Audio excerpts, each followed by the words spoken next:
Two American officers unexpectedly observing Russian-Belarus war games.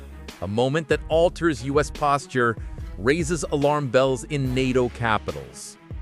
What was Washington's role in the heart of Zapad 2025?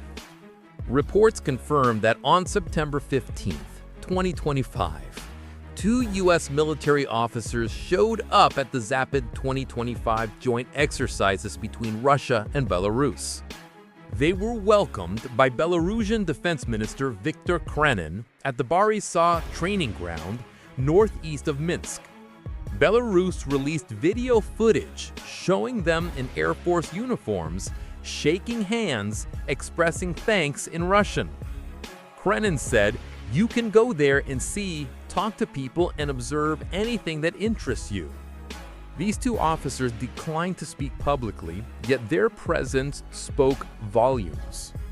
Zapad 2025 began on September 12th and is scheduled to run until September 16th, stretching across Belarus and Western Russia. The exercise is officially described as defensive. Belarus insists it's testing readiness to repel aggression, defend its territory, and train forces for coordination in adverse scenarios. Unlike earlier drills that often pushed close to NATO's borders, Belarusian authorities this time reduced the scale. Fewer troops and zones moved deeper into Belarus. It was a deliberate move to show, quote, restraint, but the world was still watching. This backdrop cannot be separated from history. Since Russia's full-scale invasion of Ukraine in 2022, Belarus has cemented its role as Moscow's closest ally. Zapad exercises have long been shadowed by suspicion, accused of being rehearsals for actual war. Neighboring NATO members, Poland, Lithuania, and Latvia, treat them as potential threats. This year, tensions were sharpened when Russian drones strayed into Polish airspace just days before the drills began. For Warsaw, the message was clear. Vigilance could not be lowered for even a moment. On the military technical side, Belarus claims about 13,000 personnel were involved, far fewer than Zapad 2021, yet the scope was still significant.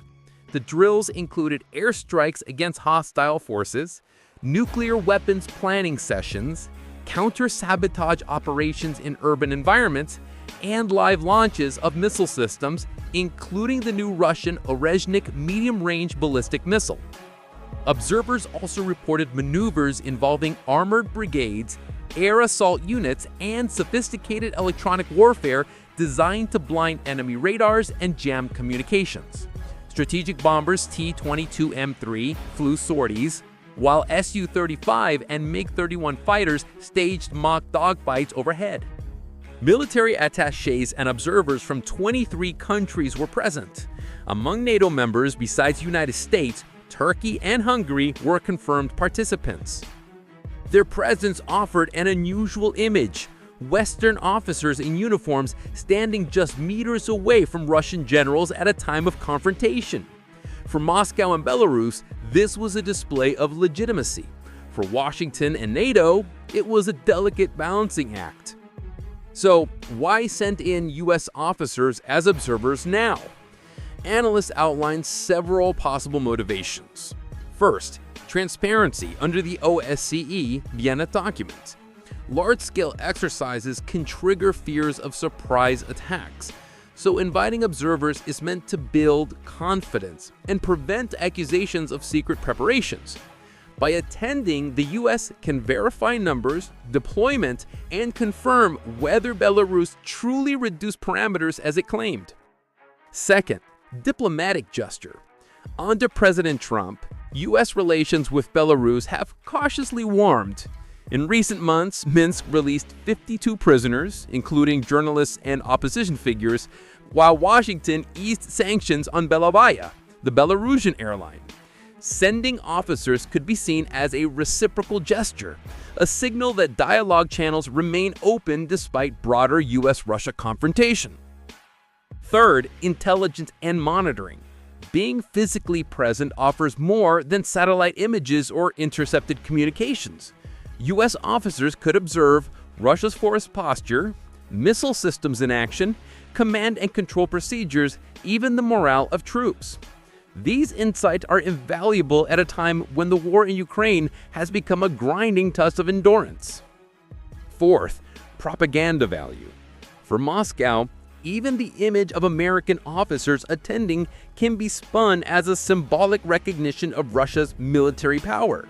State media can show footage of U.S. uniforms in Belarus and claim even America watches Zapad with respect. The strategic implications are significant. For Eastern NATO states, especially Poland and Lithuania, this virtual waka in Belarus is an unsettling sight. They already fear Belarus as a staging ground for Russian aggression.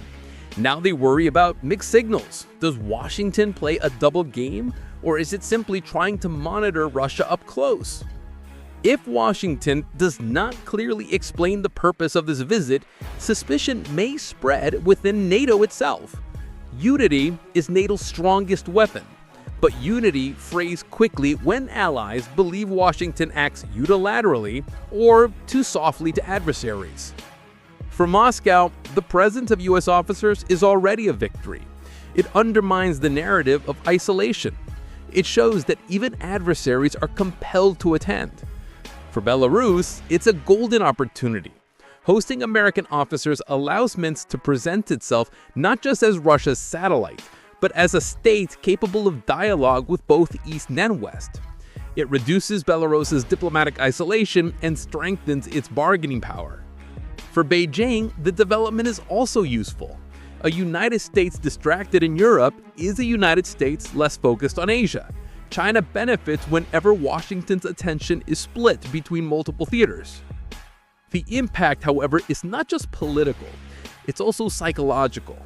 Images carry power in international affairs. The image of U.S. officers standing quietly as Russian troops launch missiles and aircrafts roar overhead will echo long after the drills end. It generates uncertainty. Is this diplomacy, silent acknowledgement, or covert rivalry? In geopolitics, suspicion can destabilize more than open conflict. The question now is, what happens next? If Washington confirms the officers' role as official observers, it must explain why it participated in drills explicitly simulating attacks on NATO. If it denies, Moscow can twist the footage as proof of American duplicity. Either way, the outcome is mistrust. This event is more than a diplomatic formality. It is a reminder of how fragile the balance has become. In an era when drills simulate nuclear strikes and mass mobilization, the presence of just two officers can shift perceptions of power. Sometimes two figures in uniform can influence the narrative of entire continents. So, is this the beginning of a dangerous thaw or the opening act of psychological warfare? The world will debate it for months to come. But one thing remains, in the clash between Washington and Moscow, no image is accidental and no presence is meaningless. What do you think? Is this diplomacy, propaganda, or desperation? Leave your thoughts in the comments. And if you want more dramatic global military analysis, hit subscribe now.